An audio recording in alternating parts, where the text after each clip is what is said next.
After any major life event, it can be very hard to get back into our normal routine. And this can be anything from a holiday to having a baby to finishing up the school year to starting the school year. There's all kinds of things that kind of mess with our schedule and then get us off track, and we struggle to get back on track. I am always off track, it feels like, but there are a few things that I do that always put me back on track very quickly, and that's what I'm going to share with you today. Hello, friends. Welcome to the Raising Arrows podcast. I'm Amy Roberts from raisingarrows.net, and this is episode number 188, Getting Things Done When You Don't Feel Like It. When it comes to events or projects or circumstances that get you off track, a lot of times getting back on track is one of those things you want to do, but you don't feel like you can do it. And sometimes it even just feels like it's one more thing to do. Trying to get back on track is just one more thing, and I don't want to do it.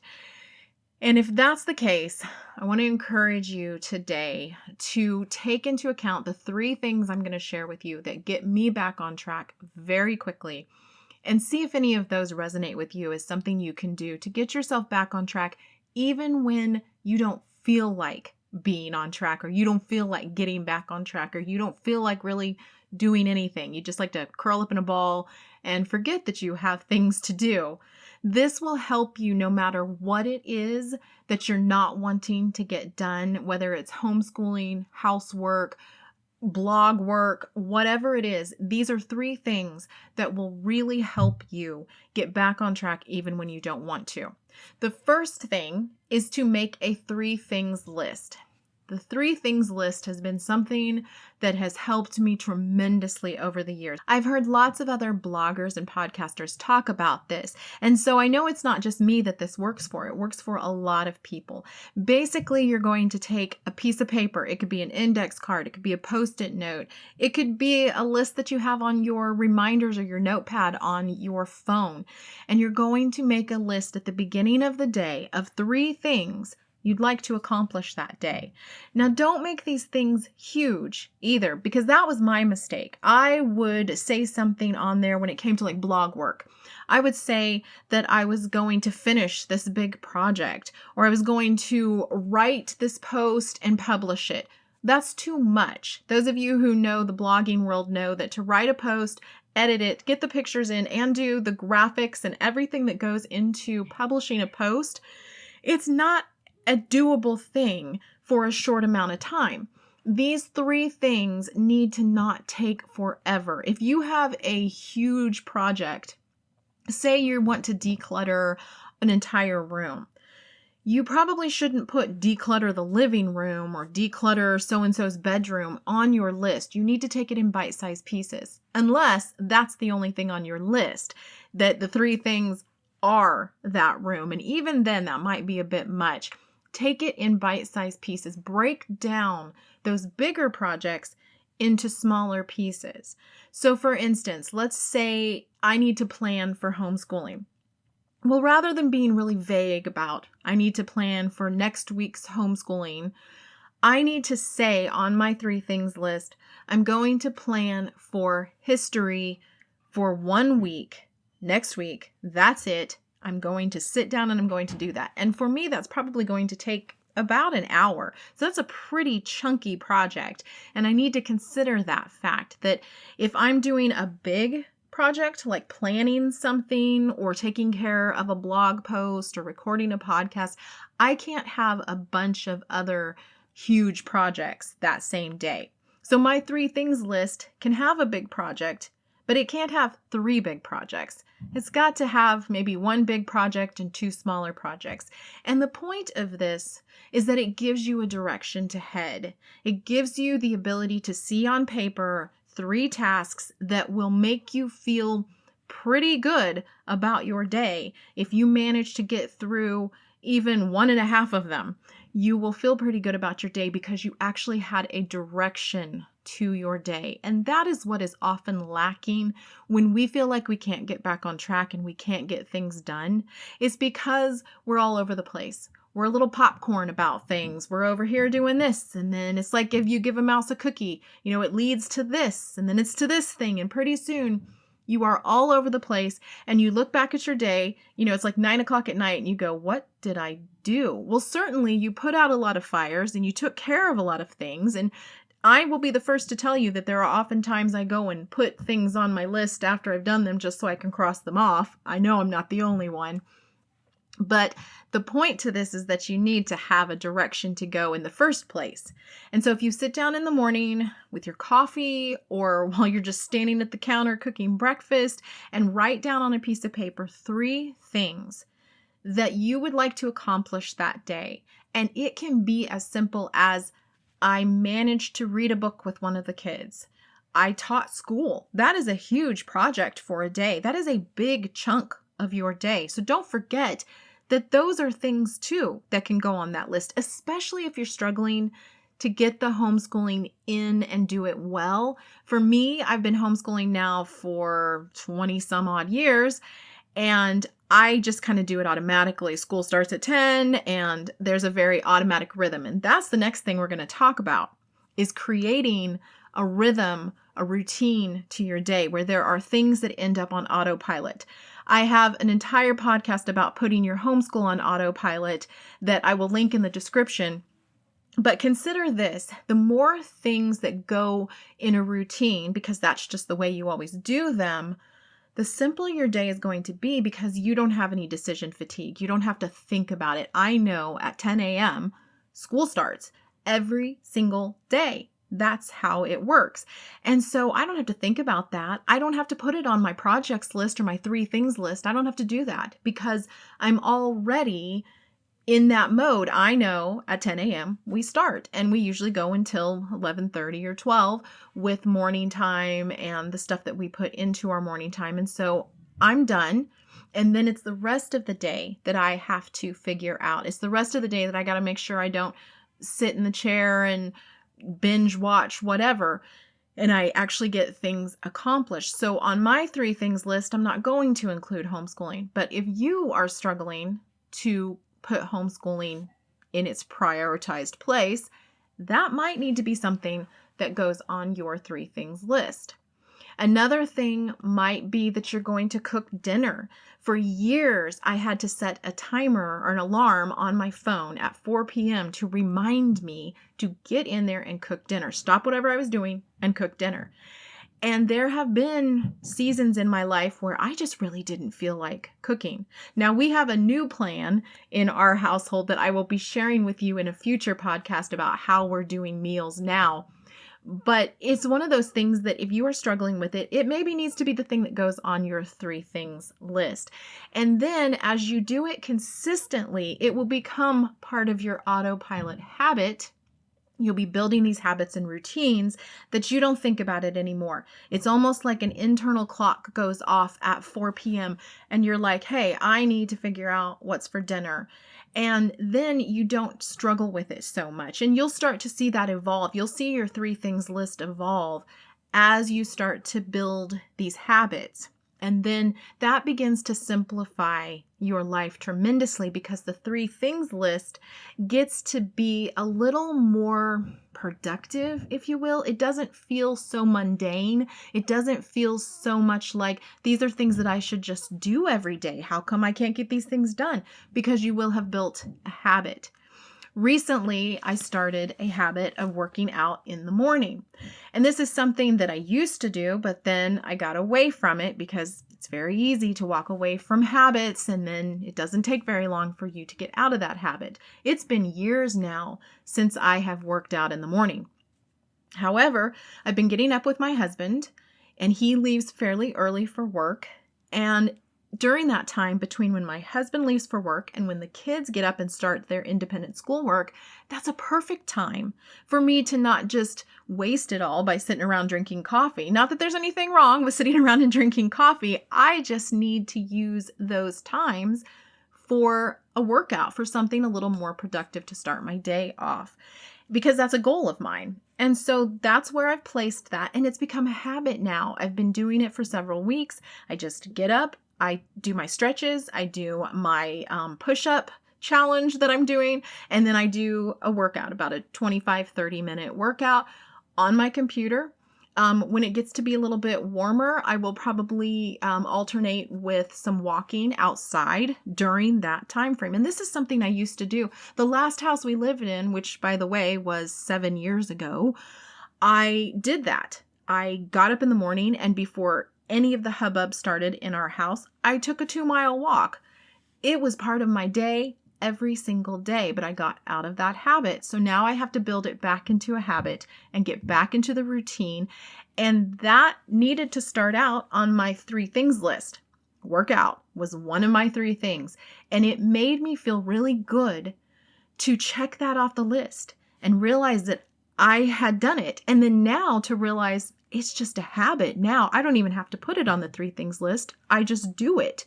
So it is simplifying my day. Another part of simplifying your day is to look at the places that seem really difficult for you. One place for me is meals. I really struggle with food and meals. I don't know if it's because I've been feeding a small army for almost 30 years. I don't know. I don't know what it is. But I will say that I am a little fatigued when it comes to meals. And so I have had to do some things to make mealtime simpler. And one of those things is that breakfast is always on your own. When the kids get up and they straggle into the kitchen, that's when they get their own breakfast. My children are at an age where most of them do not need help anymore to get their own meals. I try to have things on hand that even the smallest ones can take care of themselves. I keep sausage links. When we make pancakes, we make extra. I always have bread. I always have whipped cream cheese and various jams and jellies. We always have eggs. We always have bacon. We always have hash browns available. Sometimes I have a sweet bread or something like that I've cooked up, and that will also be for breakfast. And so I try to have things available. Cereal, we do have cereal, not very much, but we do have cereal and oatmeal and things like that. Sometimes we have granola that I've made on hand. But I try to make sure that I have things that they can get for breakfast on their own. And even the 9-year-old is able to get her own breakfast because there's things that she likes to eat, and she can put them in the microwave. She knows how to make herself some hot chocolate. And that's often what she has is sausages and hot chocolate. And that's okay. And then lunch is also on your own. And lunch, I always make sure that I have sandwich fixings and nacho fixings available for the kids if we don't have anything else. But a lot of times, that's when the leftovers are consumed, is for lunch. So for instance, today, there were a couple of hamburgers, a couple of bierocs, there was some ground beef, and there were sandwich fixings. And then I also cooked up some soft pretzels and some cheese sauce that I made from scratch and put that on the stove. And that is what they're going to munch on when they're done with their schoolwork. They'll just come in, they'll have lunch whenever they are ready for it. So we don't have like set breakfast, set lunch. That's something that I needed to do to simplify my day. As for my own meals, I almost always eat the same thing for breakfast. I always have eggs, bacon, hash brown with spinach, and maybe some raspberries or some cottage cheese on the side. I always have a cup of coffee with a little bit of half and half in it. And that's my morning every single morning. Very rarely do I deviate from that. Lunch, I typically have some sort of bowl. Today I had one of those cups of Goodles, and I put broccoli in with it. So I cooked up the Goodles in the microwave. I added some frozen broccoli on top that I'd cooked up. And then I air fried lightly breaded chicken. I cut that up. I put it on top. I added a little bit of Primal Kitchen buffalo sauce. It was amazing. Like, I'm kind of thinking that might be one of my go-to meals. It was so, so good. And I'm not usually a mac and cheese person, so that was really yummy. That's what I had for lunch today. I will often have a rice bowl or some sort of salad, something like that. That is just my go-to. I have those things on hand, and that's what I eat day in and day out. Dinner is another story. And like I said, there's a podcast coming on what we're doing for dinner, but suffice it to say, we are rotating children through as the chef for the night. And it is really helping simplify my life because my life has drastically changed in the last year and a half. My mom now lives with us, and my husband is home from deployment. My right hand woman got married. So my daughter, who's 21, she got married, left the house. My 25-year-old moved back in, but she's hardly ever here because she has a full-time job. And so there's a lot of crazy moving parts and pieces. I now have 2 grandchildren who come over fairly frequently. And so there's just a lot of moving parts and pieces that didn't used to be there. Somebody was talking about how, things change as you get older and it actually gets busier. And one of the reasons for that is that when your children are all small, they're contained under your control. The schedule is yours. The timing is yours. The meals are yours. Everything is yours, your domain. You are in control of everything. And then they grow up. And there's adult children coming back. There's grandchildren.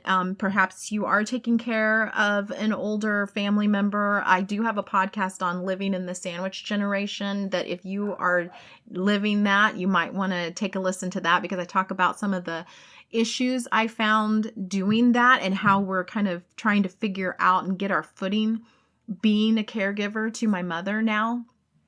And so there's so many different things that happen when you have older kids and it stops being your domain.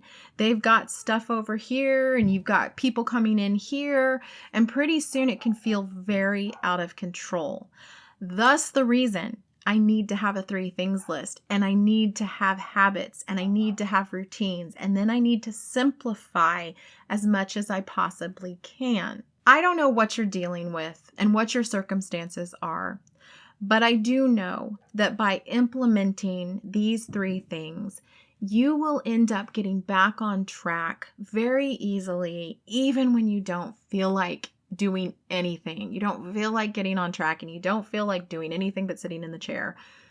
You can get back on track by putting 3 things on a list that you would like to accomplish, keeping those simple and doable, simplifying your life with a routine that you start making into habits by putting those habits on the 3 things list. And then as you begin to do those naturally, they can come off of that list. And then by simplifying the parts and pieces within your life, whatever it is that feels too complicated, feels like too much, start figuring out how can I simplify those things. In that podcast that I talk about living in the sandwich generation, one of the things that I have done to simplify that part of my life is that none of my mom's appointments get to be in the morning unless it's a Friday. And then it's late morning because that's our day that we clean, and I can get everybody started cleaning. I can get the house kind of tidied up, and then I can go to an appointment. But other than that, I need to be at home teaching school in the mornings. So therefore, I cannot put one of my mom's appointments, her doctor appointments, or whatever it is she's going to, I can't put those in the morning. And that's okay. That's something I needed to do in order to simplify. So all appointments, all extra things, unless it's some sort of emergency, it goes in the afternoon hours because I want to be available to teach school.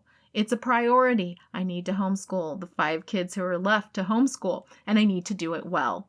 So those mornings are sacred, and that is something that I have done to simplify. So I hope that you have found this super helpful. I hope that you can implement these things and find some peace and find some motivation to get some things done without making it over the top, all the things on your to-do list. You have to break them down. You have to make them smaller. You have to simplify.